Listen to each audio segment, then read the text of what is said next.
Welcome back. During World War II, the Red Cross developed a national blood collection system that helped save thousands of lives. It became the model for the civilian blood program that continues today. In March of 1943, President Franklin D. Roosevelt issued the first Red Cross Month proclamation, a tradition that has continued every year since. This March, the Red Cross is also offering donors a test when they give blood that could help flag the risk of diabetes. For more on these efforts, we spoke with Dr. Courtney Lawrence, a Divisional Chief Medical Officer with the Red Cross. So, Dr. Lawrence, it's Red Cross Month. Tell me a little bit about the significance of that month. Yes, thank you for asking, Bradley. So March has been designated American Red Cross Month since a proclamation issued by Franklin D. Roosevelt in 1943 and has been renewed by the executive administration every year since that time. So we consider it a month where we really honor the donors that make our mission possible, whether it's our volunteers who contribute time, our financial donors, or our blood donors that contribute to the about 15,000 blood products that we collect on a daily basis. You know, I think that the American Red Cross is so widely known around the country, maybe to the extent that sometimes people take it for granted that it's just always there. But can you remind people about all the different ways that the American Red Cross contributes to first aid and to medical care around the country? Absolutely. So all service lines of the Red Cross, our underlying mission is to alleviate human suffering and to harness the power and the generosity of our donors and volunteers who enact that mission for us. We do that through many ways, through disaster relief. So we provide emergency aid, shelter, comfort, even healthcare and emotional support to those who have undergone some type of disaster in their local areas. We provide training services, so CPR, basic life support, water safety training out in the community to help empower and keep our communities healthy. And then we're the single largest blood supplier for the country. So again, we collect 15,000 blood products on average a day and distribute to over 2,500 hospitals across the country to support patients in need. Tell me a little bit, Dr. Lawrence, right now you're speaking to me from Puerto Rico. Tell me about the work you're doing there. Yeah, excellent. So Puerto Rico is one of our largest distribution centers that provides blood products to all of the hospitals here on the island of Puerto Rico. And it's also one of our largest areas that collects stem cell therapies to provide bone marrow transplant therapies and CAR T-cell therapies to cancer and oncology patients in need on the island. Dr. Lawrence, as I understand it, anyone who comes into an American Red Cross blood drive and gives blood this month will also have their blood tested, and they'll be given those results with some information they can use.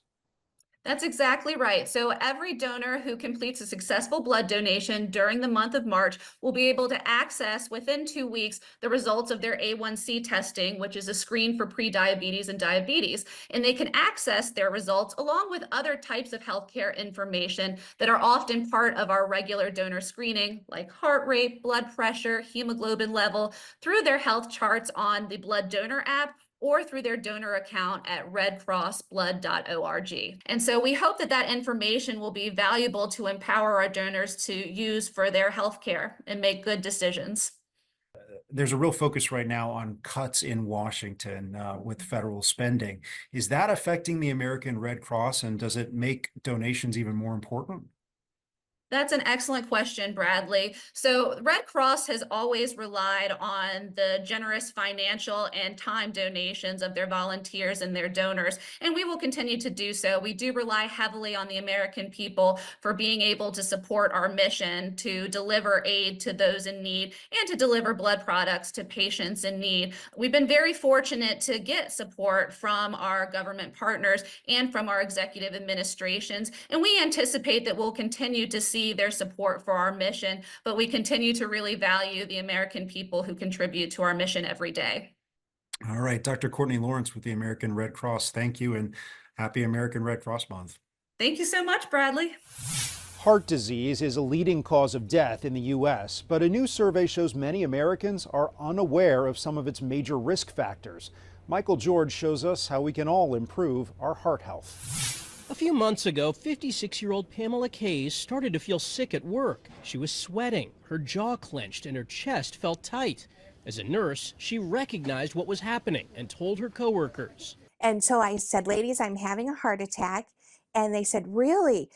I said, oh, yes. Kays, who has a family history of heart disease, passed out during an EKG. I was pulseless 3 times. I got compressions. I got defibrillated. A new Cleveland Clinic survey shows many Americans aren't aware of some risk factors that impact heart health.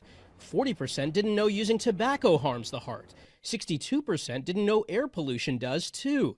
And 90% weren't aware certain supplements and vitamins can affect the heart. Many of us think about vitamins or supplements over the counter as natural, and some may even consider them preferable alternatives to prescription medications. But research doesn't back that up. Dr. Ashish Saraju of the Cleveland Clinic says another little-known risk factor is sleep deprivation. It has this cascading effect on the rest of your lifestyle. It can affect dietary patterns. It can affect exercise patterns.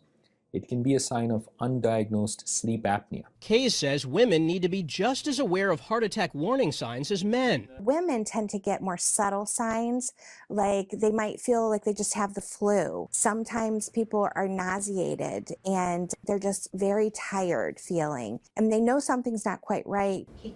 She's grateful she caught the signs in time. She's now recovering and back at work. Michael George, CBS News, New York. After the break, the growing effort to transplant organs from animals. And researchers tackle a tough question: which child is most likely to be a parent's favorite?